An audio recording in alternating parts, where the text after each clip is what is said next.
નમસ્કાર, આપ નિહાળી રહ્યા છો અડીખમ ગુજરાત. આપની સાથે હું છું રાકેશ પંડ્યા. મહીસાગરના કરોડોના નલ સે જલ યોજના કૌભાંડમાં મોટા સમાચાર સામે આવી રહ્યા છે.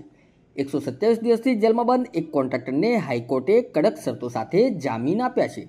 મહીસાગર જિલ્લાના 620 ગામોમાં વાસ્મો સ્ટાફ, યુનિટ મેનેજર અને કામ રાખનાર એજન્સીઓના મેળાપીપળામાં વડાપ્રધાનના ડ્રીમ પ્રોજેક્ટ નલ સે જલમાં અંદાજે ભ્રષ્ટાચાર આચરી 123 કરોડ રૂપિયાનું મસમોટું કૌભાંડ આચરવામાં આવ્યું હોવાની ફરિયાદ સીઆઈડી ક્રાઇમમાં નોંધાઈ હતી.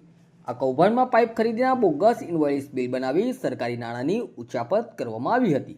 આ કેસમાં જેલમાં બંધ 14 કોન્ટ્રાક્ટર, 4 કર્મચારી મળી કુલ 18 કૌભાંડીઓ જેલવાસ ભોગવી રહ્યા હતા.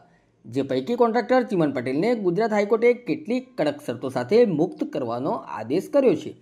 વાસ્મો સ્ટાફ અને એજન્સીઓની મિલીભગતથી 620 ગામોમાં અંદાજે 123 કરોડનું કૌભાંડ આચરવામાં આવ્યું હતું, જેમાં પાઇપ ખરીદીના બોગસ બિલો બનાવી સરકારી નાણાં ચાવ કરી દેવાયા હતા.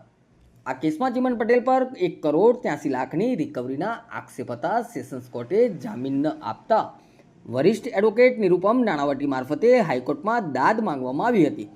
જસ્ટિસ નિખિલ કેરિયલે જામીન આપતા કડક શરતો મૂકી છે, જેમાં અરજદારે 75 લાખ રૂપિયા કોર્ટમાં જમા કરાવવા પડશે, પાસપોર્ટ જમા કરાવવો પડશે, ગુજરાત છોડવા પર પ્રતિબંધ લાદવામાં આવ્યો છે, તેમજ 6 મહિના સુધી દર મહિને પોલીસ સ્ટેશનમાં હાજરી આપવી પડશે. કોર્ટે સ્પષ્ટ કર્યું છે કે જો કોઈ પણ શરતનો ભંગ થશે તો જામીન તાત્કાલિક રદ કરવામાં આવશે. નમસ્કાર.